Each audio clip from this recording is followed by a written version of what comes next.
Hey, everybody, it's Pete H. executive producer and host of your Break It Down show. And we're waiting on Mark Valley to show up.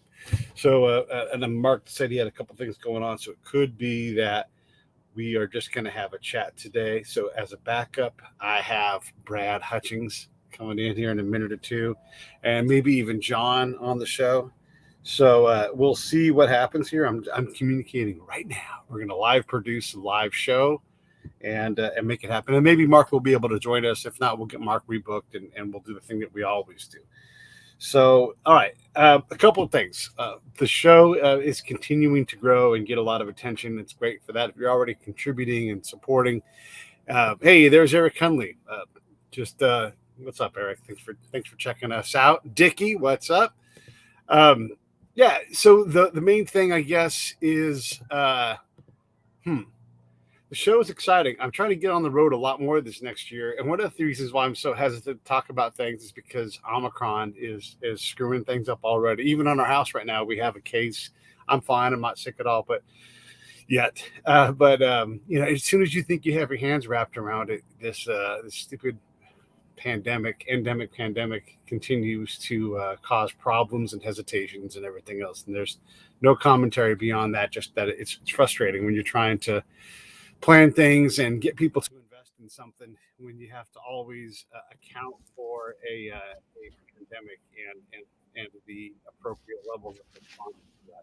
Well, that must be Brad Hutchings right there. Hey, Brad, thanks for coming on the show. Hey, Mr. Pete, how are you, sir? Oh, man, I'm good. We're trying to, I was just kind of giving like a state of the show kind of thing. Because there's so many people that support the show financially. You, of course, do that. And I always thank you for that. But all of the subscribers. Occasionally I support it. You always thank me for it. Sometimes I skip and you still thank me for it. I feel really bad. Well, either way, I think my rolling TV switcher might have give up the ghost. We're going to have to see. I'm going to have to come see you when I can safely do so because of COVID right now. We got a COVID case in the house. Not me, but that makes me leaving the house hard. And of course, Omicron or whatever the hell it's called. I mean, who knows what version of it? It could be beta, it could be alpha. Right. First, I have COVID V3. Right. Are we on V3 or is it V4 at this point? Are we even sticking to the Greek alphabet? That's one of my questions. No, because we skipped Z because it looked like Winnie the Pooh or whatever that guy who leads China is. So, Winnie the Pooh. Right. There was a guy that worked at IKEA in Embryville, and John and I would go there all the time back on our odd job days. And we called him Walter Mathchow because he was like an Asian Walter Matthau. Oh, that's perfect. Same demeanor, same body type. Like, no, well, I'll ring you up. All right. You know what? I feel like I should have given IKEA furniture or received some IKEA furniture for Christmas, and it didn't happen. It didn't happen. It didn't happen because I think IKEA furniture is the best because if you're not drinking when you're assembling it, it's not sports. Well, see, the people that were smart would hire John and I because we had a system. Right. And as fast as I could tear it all apart and hand the parts to John, he could assemble it just as fast. So I would be like taking the last bits of cardboard and plastic and everything and putting it into the outside trash as he was like pulling the screwdriver out. What was your favorite one to assemble? The favorite model? Ones? I mean, the less cardboard. The name of it. You got to come up with a Swedish name, dude. Oh, I can. I was always anytime I could buy a fartlick. I loved assembling the fartlick desks. Those were great. Yeah, what was not too bad with those cubbies. I think that was a Breton. I think was the cubby hole thing. I don't know. There was a lot of different names. I don't remember. Yeah, there's some pretty cool names. I'd buy them just for the names. Yeah. So the IKEA days is funny. The other thing I figured out about IKEA as a professional, right?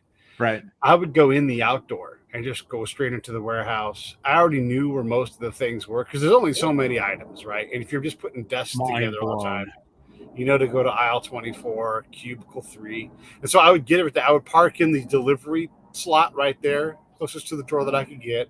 I'd walk out 10 minutes later and I'd be done. With the shopping part. My mind is absolutely blown. You don't even get your 2 miles in walking through their little maze. And I got my 2 miles in. But you also skip the meatballs. That kind of stuff. Every time you go to IKEA, you got to get the Swedish. Ain't no time for no meatballs when you're working. Oh man. Yeah.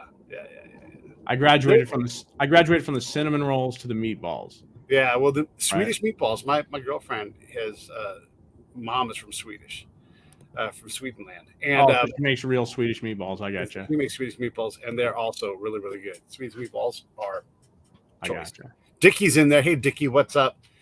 Dickie's talking about. It's hard to read the things when I don't have a guest yapping for 10 minutes, and Brad's cracking these jokes, and so I've got to keep up with him. Right. But Dickie's great. Dickie's been a big supporter of the show for a while, and I always appreciate that. Hey, what's Dickie. You watch the show quite a bit, Brad. I do. What shows stand out for you that you've watched? You're like, man, that's really good. I mean, I know they're all really good, but which ones come to mind right now? Oh, anything with the spy stuff, anything where you're talking about your spy stuff is amazing. Because I think I think you have like you have a fast on ramp onto a fast on ramp. I got to get the hand in there onto like salesy things. Like you would be I mean, you did that at CDW, right? I mean, that was sort of a salesy job, right? Yeah. But you would be a phenomenal sales guy. Thanks, man. I appreciate it. Just because you have to understand all the angles that they're coming from, and then you've got to like fish out in their organization. Okay, where are the bottlenecks? Why is it I can't get this guy to say yes? Oh, it's because his boss is on vacation all the time and can't make a decision. This is not the guy I want to talk to. I want to be talking to his boss, right? You'd figure that out real quick. Like that's that kind of, figure out what's going on over there so that they can make a good decision. That's what sales is all about. Right. Yeah. It's a sales job for sure. It's like part news reporter, part sales, part other stuff. It's definitely got a lot of sales things. I mean, just like you need to spend as much time as possible before you ask anybody to do anything in terms of spying. You really need to know who they are and why they're doing it. There's a great movie right now on Netflix about spy stuff. It's called The Angel, and it's about a guy who was so successful in the 70s Egyptian-Israeli relations that he is an important man in both of these countries. Even though wait a minute, you're talking about Joe Biden then? That's right. Joe Biden, a noted advisor on the 7-Day War, I think is right. Joe Biden is an absolute buffoon when it comes to foreign policy. The guy has no clue. This is the guy that thought Iraq should be divided into 3 countries. Hey, you know what? And then when you have no clue, just start making shit up. I think that's when you're a little over your head there. I want to point this out. He also thought that the 2-state solution was going to work in Israel. All he's got to do right now to accomplish these things that he thought were good ideas is recognize Kurdistan as a country and join the bulk of the world in recognizing Palestine as a country. I thought the 6-state solution for California was a good idea. It's too bad it wasn't, because the whole pandemic thing would have been, like, okay, those idiots in the north, you guys go lock down all you want. We're done with you. That would have been a good solution, but nobody was for that. I was for that. I was all for that. I might have given $1 to that campaign. The COVID thing is crazy. To think at the federal level that what's good for Wyoming versus New York City. You don't. It's folly. And that's across the board. There is no federal solution. Just get Peter, are you day drinking yet? I went with the actually I got the Henry Weinhardt's orange cream soda. Okay. All right, Henry Weingart's. Yeah, lots of sugar. Henry's back in college. Exactly. Now it's the best soda there is. I want to go back to the spy thing. Yes. So when you want to pitch somebody to be a source for you, right? You're going to run them as a source, and this is not classified stuff. I'm not talking about anybody in particular. You really need to know why they're doing this thing. Is it ideology? Is it for money? And then you have to continue to improve that relationship and just inculcate yourself into their life, so that they can trust you, and they're not just doing it for a motivation. And they need to understand that you're always going to put their needs at the front of the line, at least if at all possible. I mean, at some point. This is not spy manual stuff. This is like you feel this in your heart that this is how you're going to get them to be a good performer as an asset for you. Right. I want them to be as normal as possible. Right. While performing for me, and so that they are able to perform for me for as long as possible, and never put themselves like, don't stick your neck out. No need to. We'll just do some more tomorrow. Right. And that's the key, like understanding who that person is and getting them to believe in you, that you care about them. Because I would rather they produce for a long time. I don't if they're going to produce for 5 years and we remain friends and everything else too. That would be ideal. That isn't how it works in the book, but that's the idea. Occasionally, I know occasionally it does. Yeah, for sure. Sales works like that too, right? You start working with somebody who's on the other team, if you will, the buying team. They're trying to they're trying to acquire some product from the company you represent, and you become, with some of those people, you become friends because you're working on a project together. You're trying to find a solution that meets both of your needs, where you're providing something to them that you can provide, and they're providing something to you they can provide, typically money, right? Yep. And you set this up, and this person helps you out, and they, like you say, hey guys, we think we need to up what you guys are paying or whatever else, and you're going to get this. And that's that's a personal conversation, not just a business conversation. Yeah. Well, look at this. It helps if you're natural about John. What's happening? I don't know. How's it? So that's your daughter that had the birthday. Yeah, my daughter-in-law. Yeah. Your daughter-in-law. Okay. Yep. And she that was a Christmas Day or a Christmas Eve birthday? Yeah, her birthday's Christmas Day. Wow. So we got to dump extra love on her because, right. It's like, happy birthday, Merry Christmas. And you get one gift. That's not going to cut it. Yeah. That's terrific. I love your background. I love your backdrop. That's a really cool thanks. backdrop. It's electronic. How do you do green screen? The seatbelt effect is amazing, John. Yeah. Oh, yeah, huh? I got a seatbelt on. That is amazing. First, Look at that. He's got a little seatbelt stand next to his desk. I love it, man. That's right.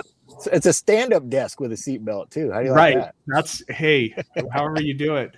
That's By the way, when conducting surveillance, you always unbuckle. You never sit in the car buckled in. That's right. That's a rookie move. So it's good that John recognized that. And then wouldn't no, I just recognized I was going to get caught doing it. That's what happened.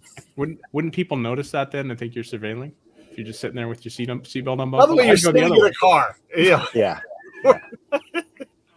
It's always a funny position. You're like, but I'm sitting in a car in a neighborhood. Someone's going to see me. Like, not if you don't have your seatbelt on. Right. Yeah. Well, I just did a graveyard shift the other night, and it's gotten to the point where we've been in that neighborhood long enough that we're fooling nobody, and there's two of us there at a time. So I think the neighbors have just resigned themselves to the fact that they live in the safest neighborhood in the state because there's always two guys watching the neighborhood. So, it's all right. Nobody gives us any grief. And my windows are tinted. You can't really tell, but my windows are tinted. How do we get you down to this neighborhood? Somebody broke into my mail. We have those dumb group mailbox things. Right. And they picked my group on Christmas Eve. Yeah. That sucks, man. That's a federal crime. Yeah, well, I mean, that's what my dad goes. Isn't that a federal crime? I'm all, yeah, if you catch the guy. Well, this is the thing, though, right? Is that that's a state of things, like in terms of that's like a normalcy factor. Yeah. Mail is being stolen and nothing's happening. That lets us all know that things are way less normal than we think. Yeah.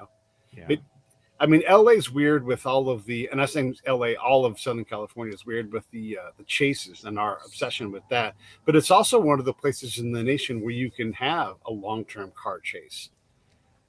What's the penalty? And you never see that part. You never see. Well, not to mention it's so spread out. I mean, if you have a long-term a long-distance car chase in Philadelphia, you're in Boston before you know it. So it's kind of a mess. Plus, you've crossed state lines, right? So yeah. You know how that is. And every Southern California car chase, at some point, the guy's like, "Can I get to Mexico?" Right. Yeah.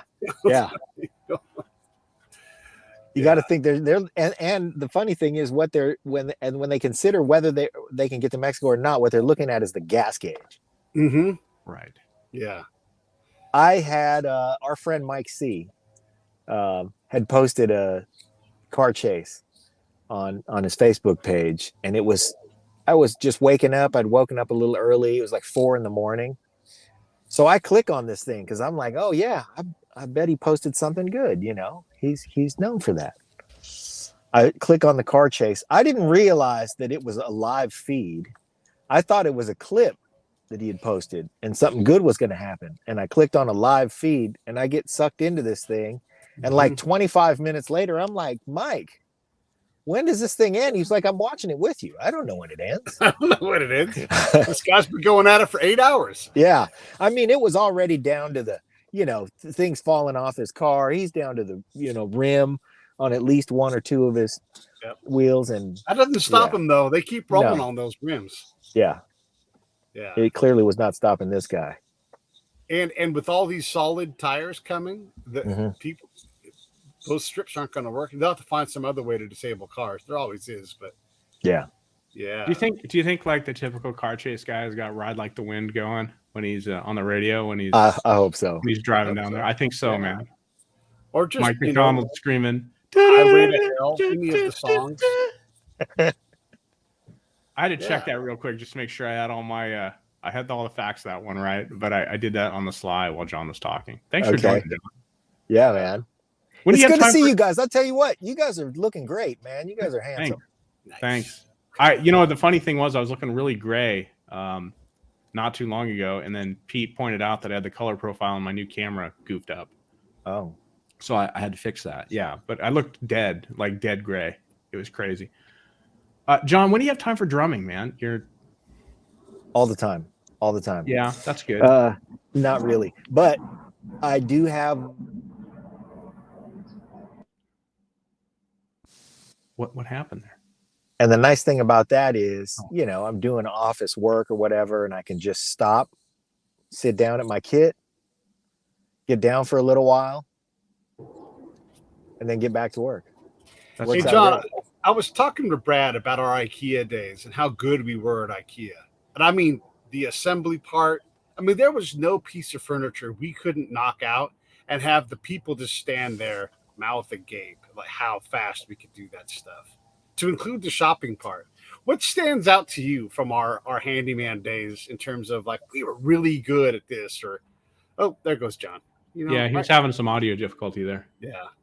He'll be back. Anyhow, I want to say, hey, what up to Dickie again, too. Old tech.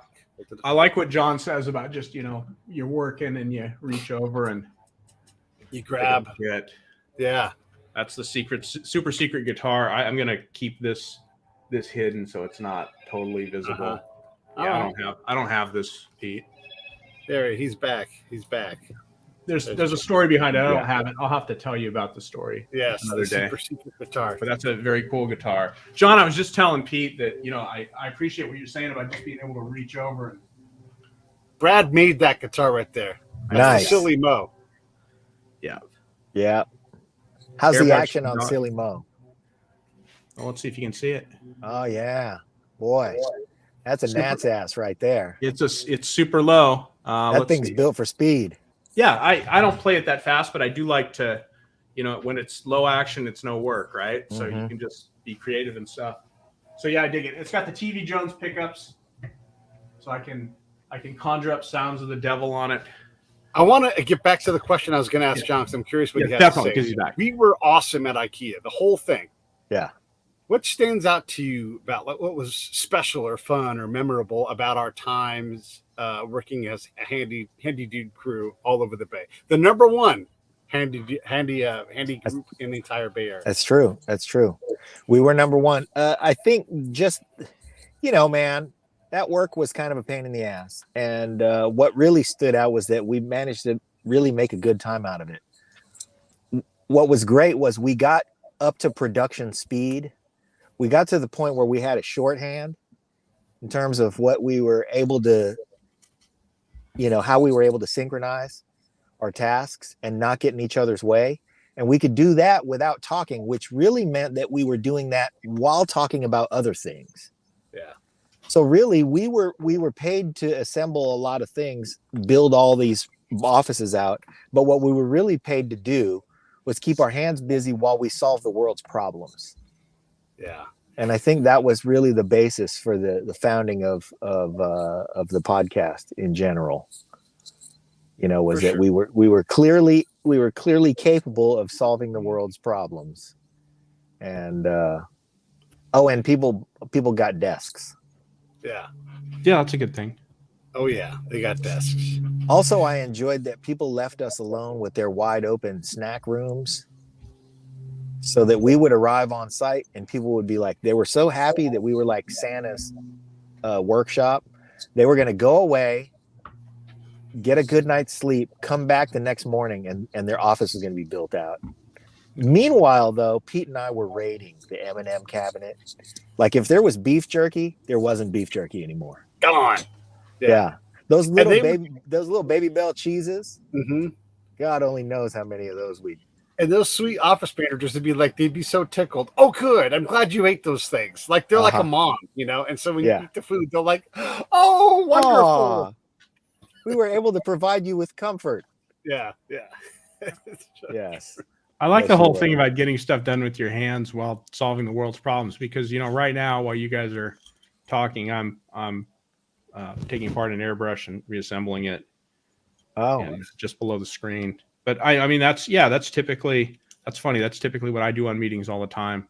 You know, yeah. So I want Dickie to know that we practically worked for snacks. People probably didn't tip very well, huh? No, that's not true. That's not true. Oh, good. Yeah. They would often tip on the entire purchase. So, like, if they spent $18,000 at IKEA, they would often tip on that number. We had a really great client once give us a Christmas bonus. Yeah, that's true too. Yeah, that's nice. I can't explain how good we were at what we did. And the thing that we did the best was take away the problem. Yep. Just remove it. Right. There was no worrying about it anymore. They could go worry about 100 other things, but not this. Yes. On top of being synchronous at the actual production, we were very mindful from the first step of the consumer experience, especially since a lot of those consumers were office managers who were hot chicks in their 20s. So, you know, the only thing that two old dudes can do to get any attention from ladies like that is take their problems away. Very good. Yeah. Very good. There were not good enough to be pharmaceutical reps, though. Apparently. Well, okay. That's all right. Still pretty okay. But there were a couple in particular whose problems we were adept at taking away because we enjoyed the attention we got from them. Yeah. Without revealing this person's name, she's probably 40 now, right? I want to. What's that? I said she's probably 40 now, anyway. So no, she'll always be 28. Okay. Exactly. Okay. But this person, I'd say we became quite friendly with this person, and she was very sweet, always made sure that we had everything that we needed to, you know, facilitate our work. And so we always made sure that we were delivering on what she needed timeline wise and all that. One day she went with us. Typically she would just say, here's what I need. And we would go to IKEA and acquire it. And then we would deliver it and then assemble it. And the problem would be gone. But one time, for whatever reason, she came with us. I think she needed to make selections that were particular or whatever. So she came with us to IKEA and we got to talking, and, you know, we had some pretty good conversations with this person. Like we were genuinely friendly with her. So did you stop in the little lunchroom halfway through and have either meatballs? Brad keeps wanting us to get meatballs at IKEA. Yeah. That's the way to do it. No, I think we got pizza slices, but we were at IKEA so often the meatballs got old. Okay. So we were there, and let me reiterate that this person was very capable, very adept at her job, knew to call in experts like us, and perhaps most importantly, smoking hot. This chick was a smoke show. And while we were in line at IKEA, you'll probably remember this, Pete. Oh, I already know the story, yes. We were talking about, you know, the fact that I've been married a long time and, you know, that I had successfully raised a couple of nice kids and all that stuff. And she just, like, out of nowhere, she asked me, like, how frequently should we be having sex? I don't remember if that's how she asked the question, but the theme of the question was she wasn't getting a good stupin frequently enough. This Am I- story is am- 100% true. It's 100% Yeah, see, Yeah. it wasn't just me. I was just like, I don't know exactly how she asked it. I don't remember that. It was more from the point of view of I'm not getting stooped enough. Yeah, You know, it was Yeah. more like that point of view. right. Like what? And it wasn't an offer. She was like, you know, No, she was asking for advice. Yeah, well, I get the easy advice. Just let yourself go. That then, if there's no appreciation of that, let yourself go. It's a lot easier. Gain 20 let yourself way go easier. out the door. Dude. Right. Yeah, no. And Pete's That's right. insane. It was clearly not an offer. It was a cry for advice. But I wanted to offer back, like, look, if you're not getting stooped enough, I'll tell you what. If it was me, you would have a hard time, first of all, prying my mouth off of you. I would just be like one of those fish on the fish tank that eats the algae. My mouth would be somewhere on you all the time. Yeah. And then secondarily, whatever else I could get away with would be on you all the time too. But of course, that's not the answer I delivered. No, that sounds way more pervy than what you actually said. Thank God. Yeah. No, I mean, come on, because we weren't animals, Yeah. It's No, and she was absolutely respectable, and Right. She's cool. I mean, she really was a friend. yeah. I would say she still is, except she left the continent or something. To get some better stuffing. I hope so. So. Yeah, that's funny. Dickie getting some laughs out of that. What do you remember about that? What was? It was the little things in between that often stood out of my mind. So one of the things, John had been in the city a lot more than me. So he's like, hey, we're in Chinatown. Let's get dim sum. And I know a secret patio that we can go eat it on. And we would take the dim sum and we would go do that. And one time we were in Chinatown in San Francisco was a completely different world, different laws, different everything. And there was literally a guy driving a hand truck, a powered hand truck around like a pickup truck doing deliveries. This is a hand truck, not an actual pickup truck in Chinatown. Totally normal. So there's all kinds of random things you would see like that where it's no one else was looking. No one else saw it, and only like we could see it and capture those moments in our mind's eye. And it was neat to do. It was really neat to couldn't even believably explain it to people. Right. Yeah, that was fun about that. Yeah. And just great clients that really appreciated what we did. And then we would go through like a season with them as they built out something new, and then they would call back. And we were also good at going, ooh, that's not us. Did you guys have Thin Lizzy playing as you went to Chinatown? No. I mean, no. That'd be a great song. That'd be like a great theme song when you guys go there to do your work. It's not that we ever actually worked in Chinatown. Chinatown definitely has cheaper workers than us. Got it. They probably do a better job too, huh? But they're doing more with less. Let's say that. Yeah. Okay. I got you. But we knew where to get good eats. Yeah. And we might plan our route to go Chinatown. through. This is where like Brad was impressed the other day that I was talking about the traveling salesman problem.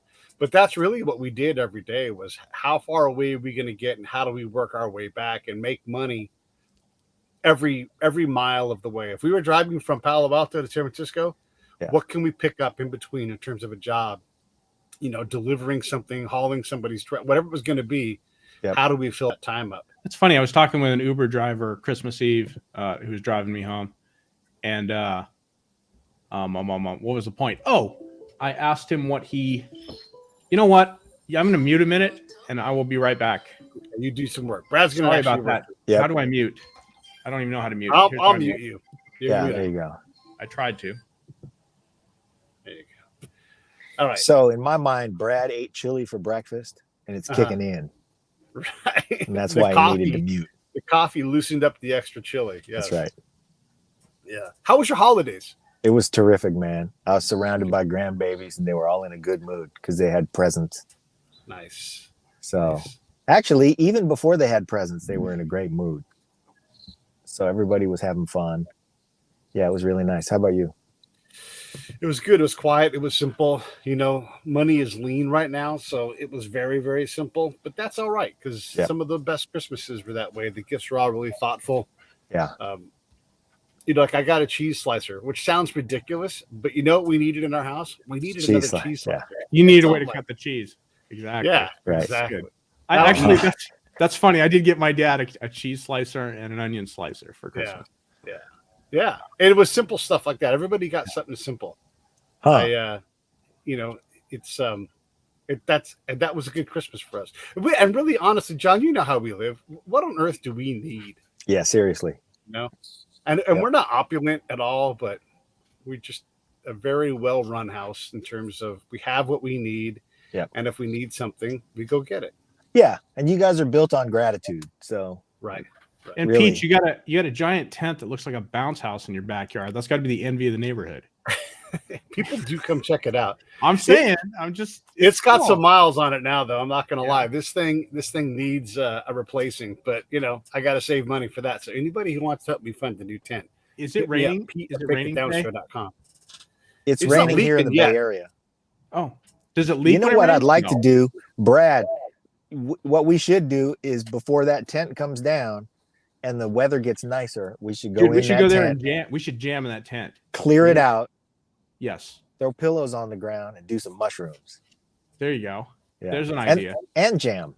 in the And tent. jam. That's a great. I won't drive for about a year after that. But Yeah. it's all good. I've imposed a little rule for me this year, which was no tech gifts to anybody, because tech gifts you give to anybody come with tech support. Unfortunately, this is a lesson I've nice. learned, and I don't have patience for that shit anymore. So, can I say that, Pete? I can say that, right? On Yeah. your show. Yeah, I have no patience for tech support of gifts I give anymore. So I will not give. I will no longer give gifts that have any tech support potential. So the only two things I gave were Kindle Fire Sticks to people who already have them for an additional TV or as an upgrade replacement for a TV. It's the only Yeah. ones I did. Everything They else know what they're doing. Everything else was low tech.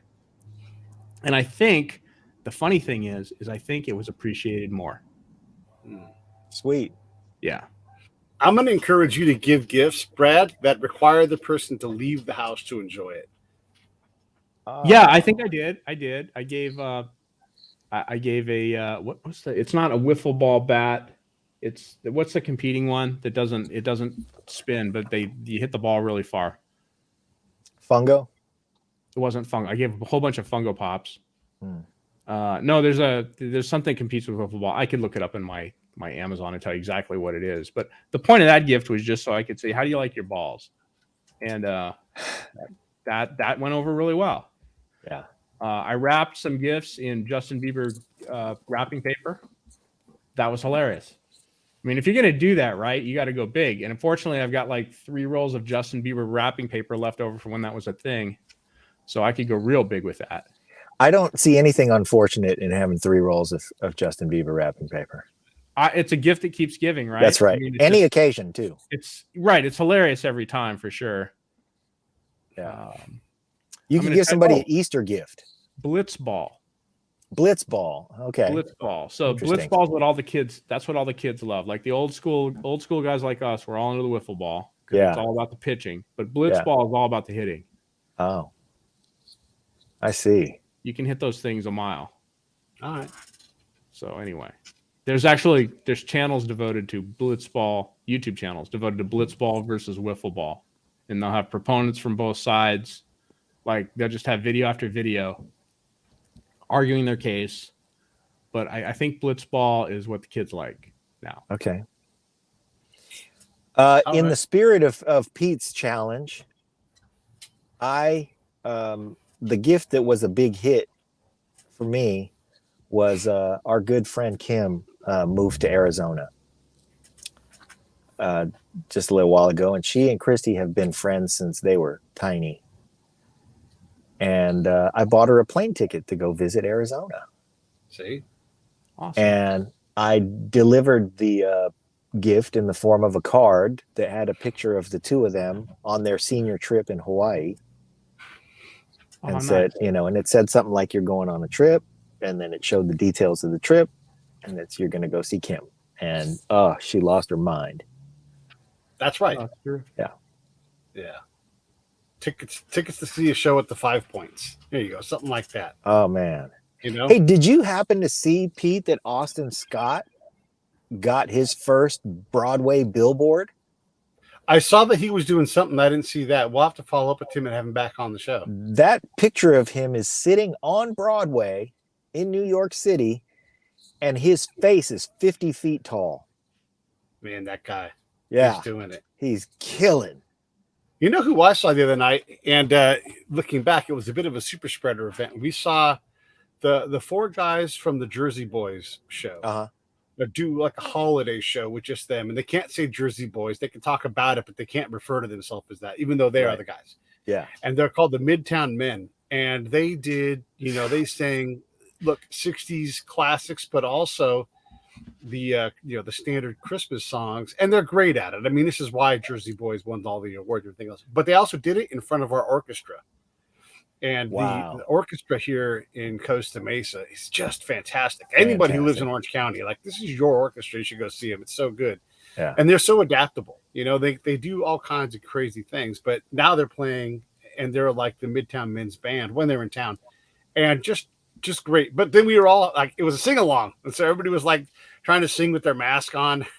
And so it was just a little bit of a super spreader event, but it was really, really, really, really, really great. And I always encourage people to go see live music and everything. Yeah. Especially if you can get to your symphony hall or whatever it is and see some of these things, because it's remarkable. You may not think you like symphony, but you probably do. And if you don't believe us, we're going to have Dr. Bob on in January. So just trust me. Awesome. And I'll tell you, if you've never seen a symphony, what you're not prepared for is the overwhelm. Oh, that comes with that many instruments emoting at you. Mm-hmm. Yeah. There is a huge sense of overwhelm. To take it back to the Shooby-Doo-Wop, our good friend and my favorite drummer, Rich Aguan, is playing tomorrow night with the Stylistics at Yoshi's. Oh, nice. Yeah. Yeah. And tomorrow we've got Matt Hoy on the show. Oh, sweet. Cool. Matt Hoy is cool. For those who don't know Matt Hoy used to sing backup for UB40, and now he just sings on his own because the dude can sing and writes his own stuff. Just look up Matt Hoy, and you'll see why we like him so much. Yes, look him up and buy a bunch of stuff. Yeah, you'll be glad you did it. Yeah, Brad, how much are you playing nowadays? What's that? I'm sorry, say again. How much are you playing? At my desk here, a lot, probably a couple 3 hours. 3 hours a day. Sweet. That's a chunk. It's chunk in as far as making it out to do, mics and stuff like that. Not much lately. Not much. Oh well. So I will. Springtime's coming. I've had you know what? I've had a little health issue with the hypertension, and it means driving is difficult. So lugging gear in an Uber is a little tough. Yeah. And, so I'm getting it under control. It's a weight thing. Just got to get my weight down. John, you know about this. You get your weight down to where you feel really, really great. You feel really, really great. So you're like all of our inspiration, of course. It's true that you feel great when you get your weight down. It's a bonus that I love training. Right. And I'm at the gym at 5:30 every morning, and by the time 6 o'clock rolls around, I've already done more than most people will do that day. Yeah, exactly. Good. And even on the days I go, oh man, it's tough getting out of bed. You know how it is. Once you actually get there, you just go do your thing. It's time. Yeah. How about you, Pete? Are you playing? Yeah, my guitars are right over here, just off camera, and I got that hollow body that Gary bought me, and so I've been playing. I've been working on that song I was telling you about. Okay. That one. So we're going to record. I'm hoping, yeah, if I can get the words figured out, and because sometimes it's just an idea, right? And that's what this one is. It was a quote, and so now I've got to build the other 200 words or so around it and figure out how that story flows. Yeah. And then, and I talked to Brad about like the melody and the chorus and everything. So a lot of the stuff's there. It's just still a bit of a basket case. He doesn't like how much I Buddy Holly everything up, though. Oh my We got to God. tell that story on here, Pete. No, we don't. Not really. Yeah, I mean, we really do. This is actually pretty terrific. Pete wanted to record Waylon Jennings' Dreams. Okay. So he goes, Brad, can you the go song's learn that? called The Dream, first of The all. Dream. The Dream. The The Dream. Dream. That's right. The Dream. And I listened to it and I'm like, oh, that's slow. That's really slow. I mean, I could sit back and I could learn that, just like note for note or whatever, and it would just be like it would be the longest 3 minutes of my life playing that, So I'm like, I don't know what I'm gonna do. I'm gonna Buddy Holly it up. So I just kind of, I just play it just kind of in a little more upbeat style and whatever, which just totally changes the song, right? And I go, Pete, I'm gonna send this to you, but I Buddy Hollied it up. He's all, Brad. I'm all, what? And he goes, he was supposed to be on that plane. And I'm like, oh, I do know that. Yeah. Yeah, but it didn't cross my mind until Pete said it. So now it's become like I have to do this. So even if Pete doesn't want to, if I can learn to sing and play, I'll just do it. Pete can come, he can come play tambourine. I don't really care.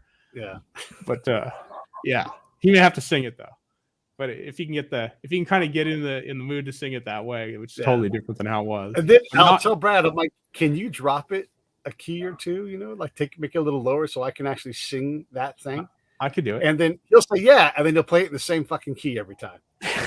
I just play it there because it's fun to play, but I could drop that. Yeah, it's not about being able to perform it. It's like he loves the joke of it. Right. I like the joke of it. That's the thing. So yeah. Anyway. Yeah. Okay. Yeah. I see all the listeners of Break It Down Show are immediately they're immediately Wikipediaing Buddy Holly, Waylon Jennings. Yeah. Yeah, all that stuff. He was supposed to be on that plane, but he was sick. He had COVID. What? COVID 53 or something? Is that what it was? What year was that? Early COVID. 59. Yeah, COVID 59. That's what he had. So he couldn't go on the plane. But Brad is playing, and Brad's really good. He's got like 20, and I'm not even joking. He has like 25 guitars. He's got a real guitar problem. I do have a guitar problem. Yeah, he's got a lot of them. Yeah, it's my lineup there. Issue. And he'll tell you that they all do different jobs, but the reality is Brad has a very solid home in his genre. And I tease him that it's arena rock because it kind of is. It is. But every one of his guitars basically makes the same basic sound, and he's like, no, it's different. It's this. No. Okay, so this is absolutely true. I've been listening to my uploads to SoundCloud from the last year, and I'll listen to them in the car and stuff. And there's this one song that I played on the red guitar, clear in the back. That's my Meteor with the TV Jones pickups in it.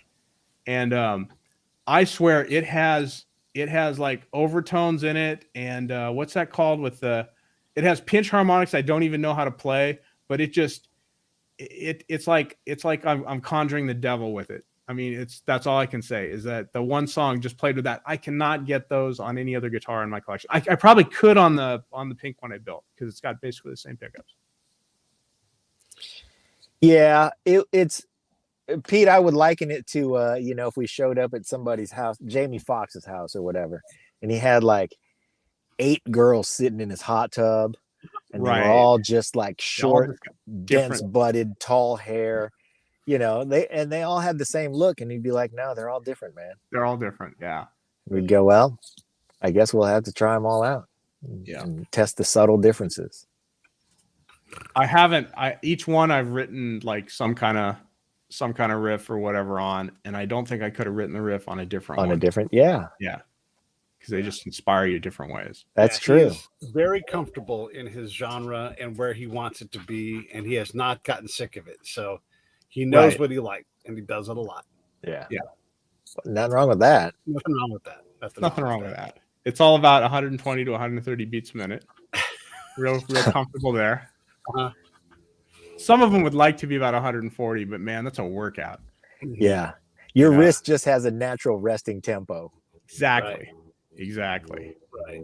What you need, Brad, that you don't have, that I need to get you for your birthday, are a couple of bandanas for your wrist. I need to really arena rock it up, A couple bandanas. Yeah. Right. Kind of Joan Jett style. Yeah. I should probably personalize them with the old heat press and some heat press vinyl exactly. too. Yeah, that would be pretty cool. put a picture of a dog on it. Right. Do you Brad's sing good, too, though. Brad? Say again, John. Do you sing too? Not well. Okay.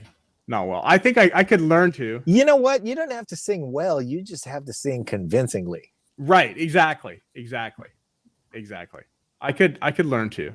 I can't sing and play at the same time. That is beyond me. That's like otherworld stuff. That just doesn't quite work.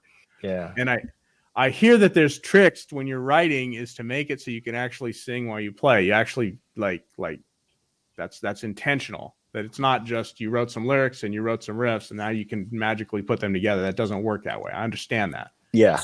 So I have to get there before I can sing and play. Okay.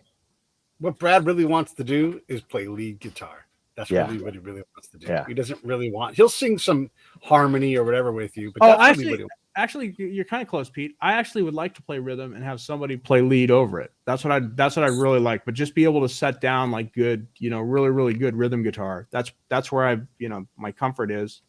I'm not a note player per se. That's Doug true. Marcos. Is Doug on and listening? If he's on there, that's Doug's lane in our band. He's perfect at that stuff. Yeah. He really takes charge of that rhythm part. He understands the signature part that you have to hear. Yep. He's very mindful of that. So yeah, I appreciate that rhythm playing as an art form specifically because I'm in the rhythm section. Of course. Yeah, well, and then when you get somebody who plays notes over it, right, and they've got to give it enough space, right? Mm-hmm. They have to know where their lane is and how to be awesome with their, with their great note playing and their bends and all that stuff, right? But still give you the rhythm guy enough room that you can kind of set the tempo, you can set the kind of the tone of things. This is where it gets back into Brad really wanting to play lead. But as a rhythm guitarist, he's like, here's how this song is going to go. Here's the tempo and here's everything else. And then try not to get in my way as I play rhythm. This is what I mean. That's exactly what's happening. It sounds like the last one. It's like boom, boom, boom. I probably. Hey, your lead's getting in the way of my rhythm. Exactly. Right. Yes. Right. I probably have to you just learn to play all the parts myself and record it, and then just like hire a band to go play it, and I could operate the cameras and the sound equipment to make sure it sounds good. I think that's probably how that band's going to work. Yeah. Okay. Yeah. You know what? Dickie's bringing up a fun one here. I don't understand drummers that sing. John sings. I mean, you don't sing in the lead though, do you, John? I can. Is there a song that you sing in your band that you are the lead singer on them? No, not really. But in our band, we're playing English rock and we have an English singer. Right. So I got to let him sing the lead on stuff because I don't sing like a Brit. Mm-hmm. But I am functionally able to do whatever he, isn't doing or needs support doing or anything like that. My drumming doesn't get in the way of my singing. My singing might sometimes get in the way of my drumming, but I just do like Brad explained. You play what's on the record. Don't get too fancy in this part because I got to sing. And this part of the song is more dependent on singing the chorus than playing something fancy. Yeah, and you're singing. I mean, just the beat of your singing matches the beat of what you're playing. It's if you try to sing, or if you have a part that kind of goes against everything. Kind of scratches against everything. That's impossible. I think it's impossible. No, it's not. It's not impossible. It takes work. But it's like learning a rhythmic pattern that's complicated. Like when you first learn a bossa nova, you have to sit down and learn that. You can't just hear it over and over again and go, okay, I know how it goes. No, you need to mechanically work out that this limb needs to chill out while this limb is doing something, and then these limbs take turns, and then this limb takes charge. This limb's got to get in. That's the thing. You gotta work it out. You gotta slow it way down. You gotta get over that funky hump where you go, I can't do this at the same time as this, and then the next time it comes around, not do it at the same time, or whatever that complication is. It's almost like I had it explained to me by my first drum teacher. His name was Ken Illusorio. May he rest in peace. He was a great guy and a great teacher. But he said, don't think about drumming independence. Think about interdependence. Okay. These things work together. They don't work independent of each other. So once you figure it out that way, then then it makes sense. But it goes back to a friend of mine. My friend Joe was asking me about playing a song because we heard something on the radio. I don't remember what it was, but it was something with a simple beat. And he said, man, I can play that. How come I'm not in a band? And he's asking hypothetically and all that stuff. But, my answer to him was, it's not whether or not you can play those notes. It's whether or not you can play those notes in a way that makes people want to dance. Yeah. Yeah. So when I'm playing the drums, I don't concentrate on what I'm playing. I concentrate on, I should be, as a drummer in a band that makes people dance, I should be dancing with drumsticks. Mm-hmm. And It's so all about the energy. Yeah. If I'm playing something that's so complicated that I can't just be back there dancing with drumsticks, then I really have work to do. So that's definitely what I found with playing with the house band at Sammy's. Yeah. I'll come up there with a concept, like the drummer will get into the concept, the bass player will get into the concept, and then I just drop the plan. And I've got 3 or 4 riffs to work with. I'll just mix them up and whatever else. And if people are kind of doing this, then I know I'm doing good. If they don't, like one time I had one guy come up and just like make up lyrics for the song, and he was like singing along, but he had like a whole different lyrical thing that I never thought of for that song, right? And he was just going and going and going.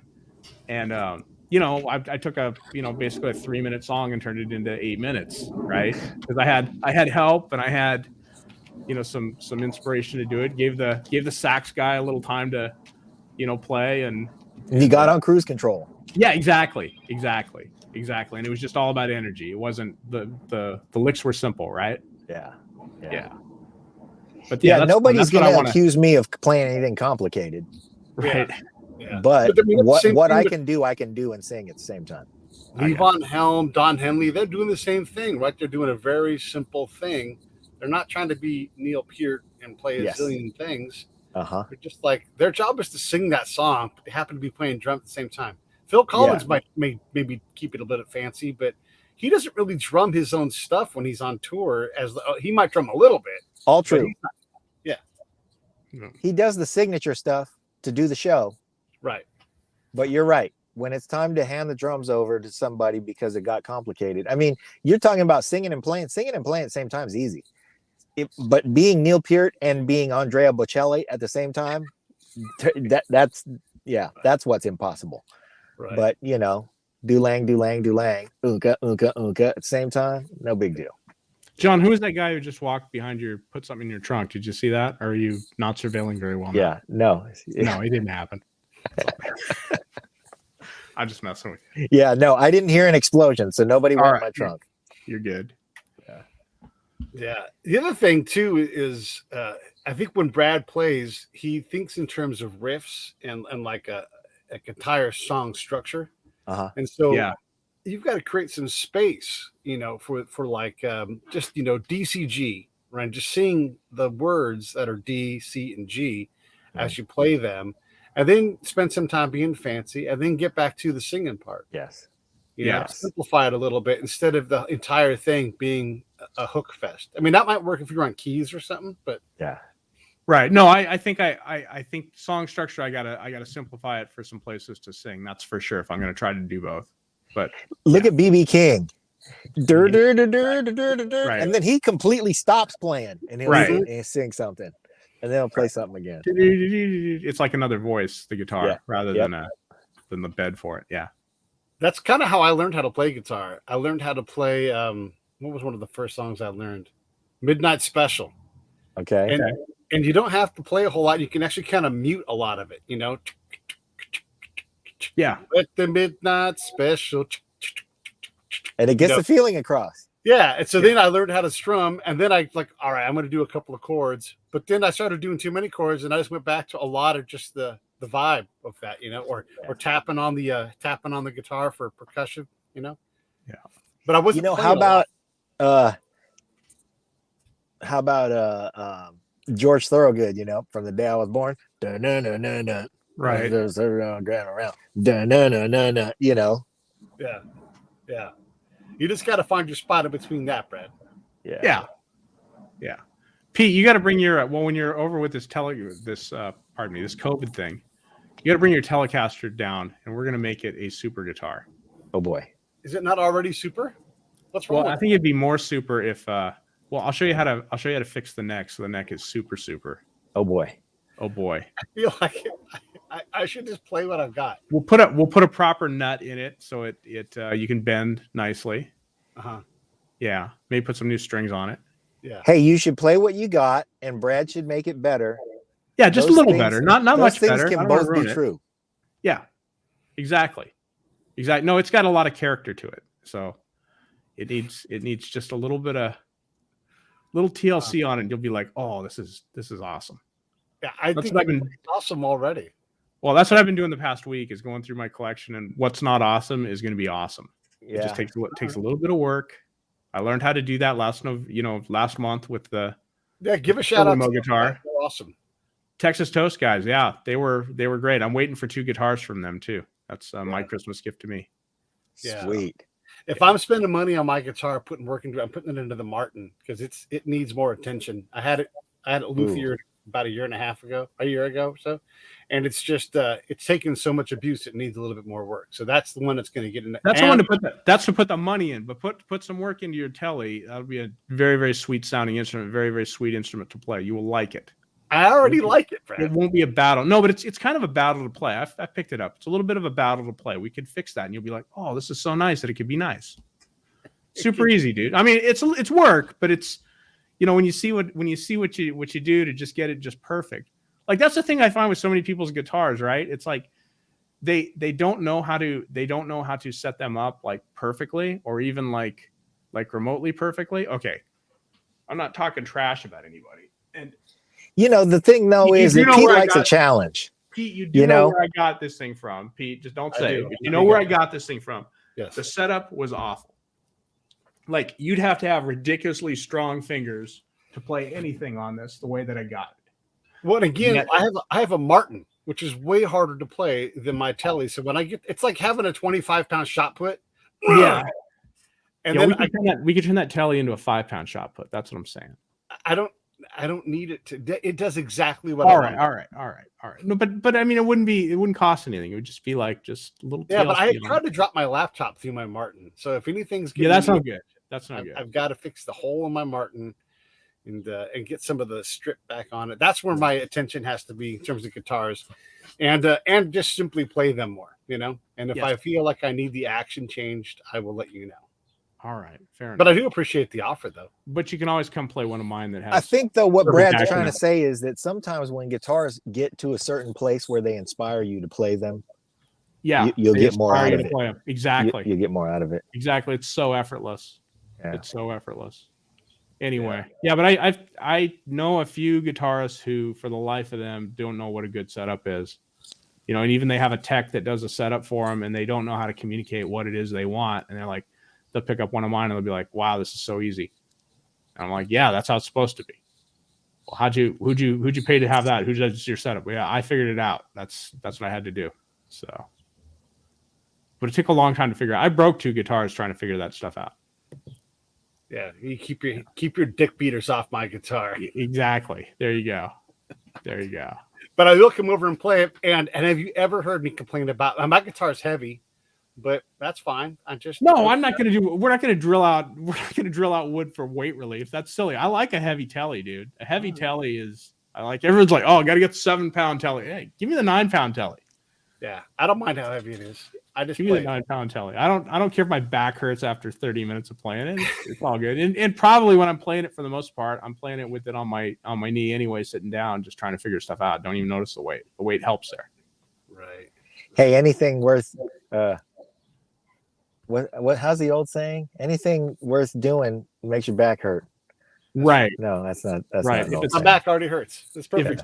If it's worth doing, it's worth doing right. And then the corollary to that, if it's not worth doing, it's not worth doing right. That's the other thing. Yeah. But if it's worth doing, it makes your back hurt. Do you have a Fender collecting dust?